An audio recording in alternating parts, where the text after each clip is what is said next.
Saludos, Juan Carlos Monedero, para, sin embargo, una breve clase sobre ética y política. Los escándalos políticos no afectan igual a la izquierda que a la derecha. La derecha perdona a sus corruptos, a sus ladrones, a sus explotadores, incluso a sus asesinos.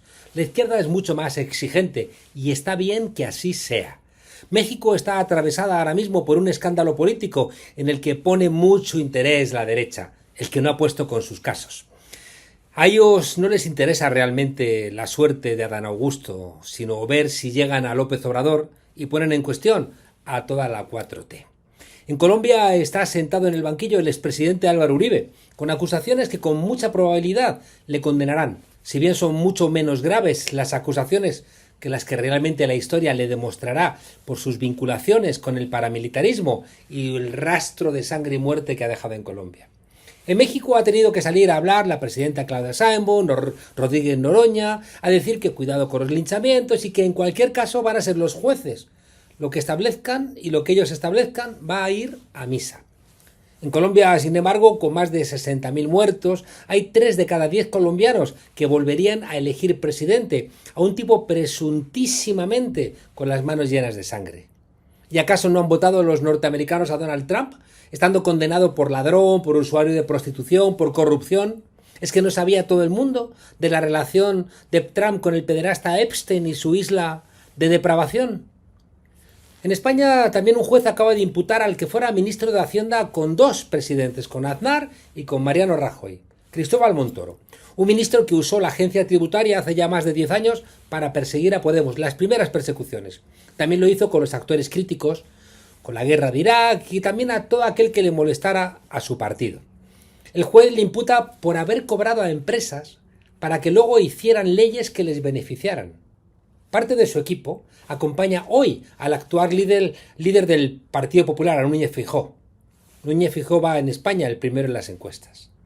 La derecha española ha pervertido la democracia liberal, ya que hacían como que escuchaban al pueblo, pero su objetivo era enriquecerse.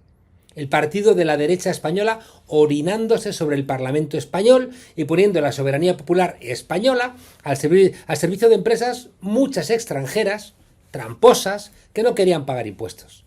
Es decir, a la derecha española no le importa la voluntad popular, sino engañar para poder luego aprobar leyes que les reporten a ellos beneficios particulares, muy españoles. Como en prácticamente todos sitios donde gobierna la derecha en este incierto siglo XXI.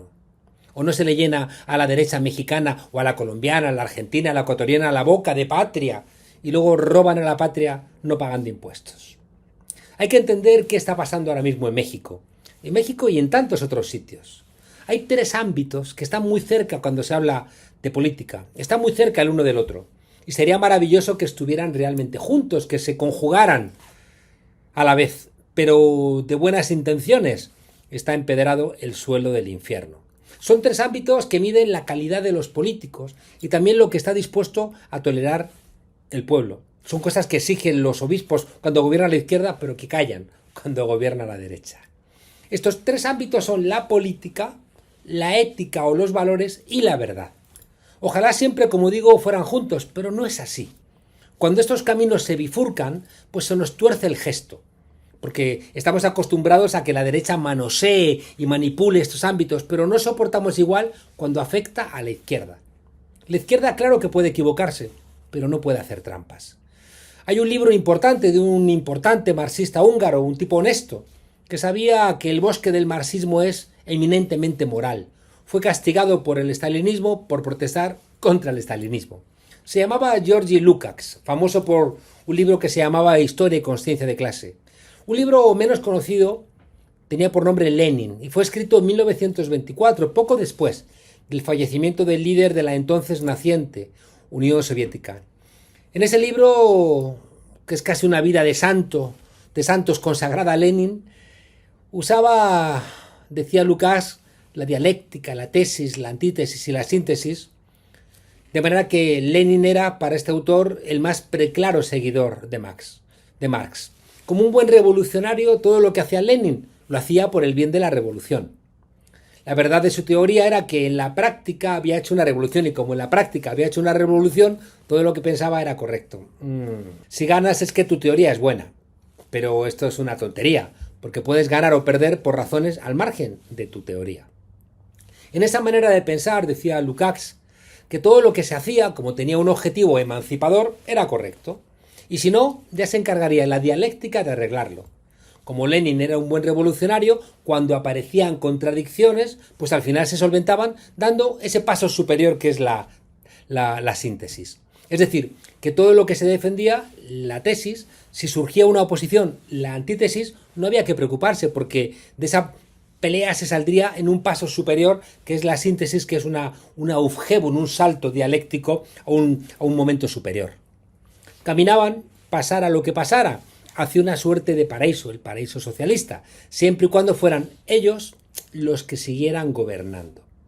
Es verdad que teniendo enfrente a los zares, que eran señores feudales y criminales, pues todo este análisis se simplificaba. Pero la verdad es que ese pensamiento no es muy racional, es un pensamiento mágico. Lukács pone un ejemplo. Cuando en el Tratado de Brest-Litovsk de 1918, la ya Unión Soviética entregó territorio, mucho, a los países extranjeros que querían impedir la revolución a cambio de firmar la paz, ¿cómo lo interpretamos? La decisión la tomó Lenin, pero en ese momento había otra gente con diferentes ideas que defendía lo mismo, pero no significaba lo mismo. ¿Por qué? La URSS entregó Finlandia, Polonia, Estonia, Letonia, Lituania, Ucrania, Besarabia. Esa fue la decisión de Lenin, porque sin la paz la revolución iba a fracasar. Pero también había reformistas que querían entregar esos mismos territorios y lograr la paz. Es decir, querían lo mismo que Lenin, pero lo querían por razones diferentes, que tenían más que ver casi con lo contrario, con que la revolución fracasara y lograr una democracia liberal. Así que la pregunta obligatoria es, ¿y si Lenin se equivocaba?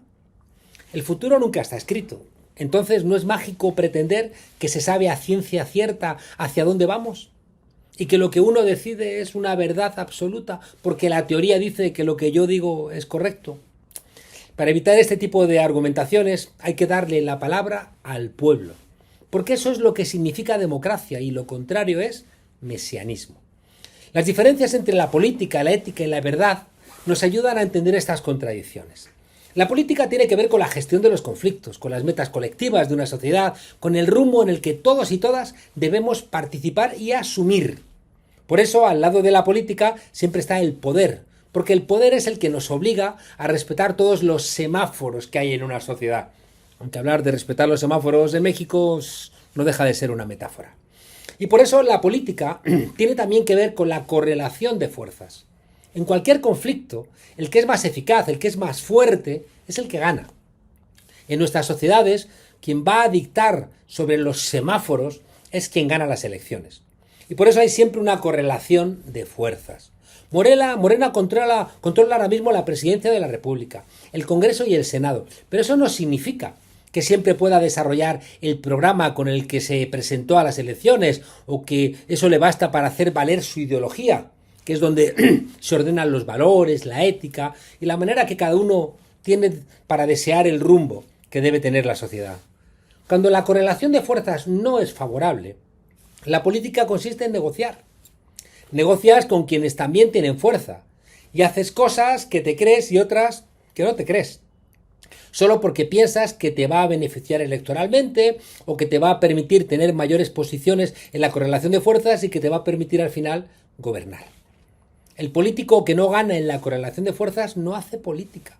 Hace análisis, da mensajes, construye una arquitectura ética, ayuda a crear conciencia, llora por las esquinas su mala suerte, se refugia en la universidad, incluso a lo mejor se está preparando para hacer política en el futuro, pero no hace política hoy de la que cambian las cosas. Pero cuidado, dicho así, no estamos diciendo que para hacer política siempre tienes que estar a punto de encanallarte. El segundo ámbito es la ideología, los valores, que es lo que siempre se expresa en los mítines, es lo que se escribe en los programas. Por cierto, siempre se dice que el papel lo aguanta todo, porque los valores, la ética, lo que consideramos que es bueno o malo, no siempre podemos lograrlo, pero sí podemos escribirlo. La ideología alienta todo lo que hacemos, Pero no podemos hacer todo lo que queremos. La política, como correlación de fuerzas, siempre viene a rebajar nuestras pretensiones ideológicas. Ahí hay que tomar decisiones. Hay gente que no está dispuesta a ceder en sus principios, en su ideología, en su exigencia de que no negocia con sus ideas. Nunca hubieran cedido terreno esas gentes para lograr la paz en la Unión Soviética porque su ideología se lo impediría. Lenin escribió sobre lo que llamó la enfermedad infantil del comunismo, que era el izquierdismo. Era pretender que todo lo que se pensaba que era de izquierdas había que aplicarlo de inmediato. Es curioso, porque una parte no pequeña de los que critican a los gobiernos de izquierda desde la ultraizquierda terminan yéndose a la derecha, incluso a la extrema derecha. Pero cuidado, ¿eso significa que la crítica no tiene razón? No, claro que tienen razón ideológica. ¿Dónde está el límite en el que la política cercena la ideología, en el que saja, corta la ética, los valores? ¿Hay que dejárselo para que decida Lenin? ¿Hay alguna otra orientación? Podemos incluso bajar más a lo concreto. ¿Hay que salvar a un sinvergüenza y que entregue su voto en una cámara para sacar adelante una ley judicial que va a ayudar a cientos de miles de personas? ¿Hay que sentarse, como está haciendo Colombia, con los jefes de los grupos delincuenciales? ¿Hay que sacarlos unas horas de la cárcel y subirlos a una tarima, como hizo Petro en Medellín, para lograr la paz y que no sigan asesinando a gente? ¿Hay que negociar con los delincuentes cuando son más fuertes que el Estado?